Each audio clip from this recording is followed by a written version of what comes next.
Un véhicule calciné devant un domicile, un autre garé sous un arbre totalement cramé.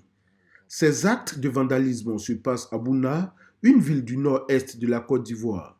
Et ce phénomène commence à inquiéter véritablement tous les habitants. En l'espace de 10 jours, ce sont 9 véhicules qui ont été incendiés par des inconnus. Dans la nuit du 19 août au 20 août, l'incendie de 2 véhicules administratifs. L'un appartenant au service des impôts et le deuxième à l'Institut national de la santé. 2 jours plus tard, c'est-à-dire dans la nuit du 22 au 23, la situation s'est encore aggravée.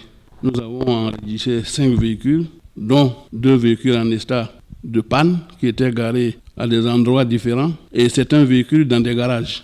Dans la nuit du 26 au 27, le véhicule qui appartenait à une société d'installation de pylônes a travaillé à Teini, est arrivé à Bouna et allé se garer à la Citelcom comme il le faisait d'habitude et ce véhicule aussi a été incendié. Mais le cas qui nous a tous marqués, c'est celui du véhicule appartenant au directeur de l'hôpital général de Bouna. Un véhicule personnel garé dans sa cour avec une clôture. Les gens ont pu escalader le mur et aller incendier ce véhicule. Ce monsieur fait partie des victimes.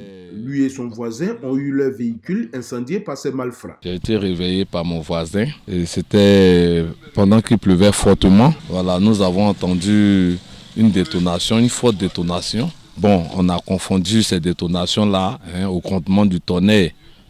Après, il y a eu une seconde détonation. C'est après la seconde détonation que le voisin a toqué à mon portail. Lorsque je suis sorti, il m'a fait savoir que mon véhicule était en feu. Et donc je suis sorti et j'ai constaté que le véhicule était totalement calciné. Qui sont les auteurs et que veulent-ils?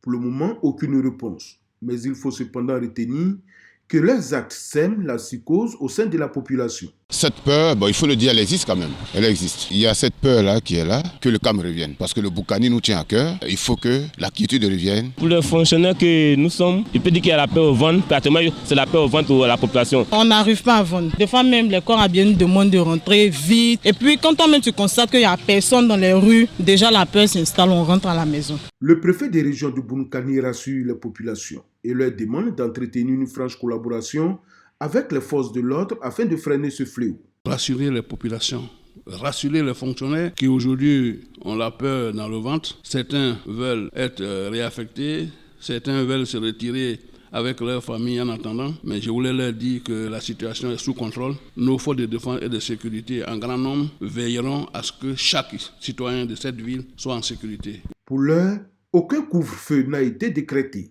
Le préfet des régions de Bounakani, en accord avec les autorités des forces de défense et de sécurité, ont instauré des patrouilles tous les jours entre 22h et 6h du matin afin de mettre la main sur ces individus qui ont plongé la capitale de la région de Bounakani dans le désarroi.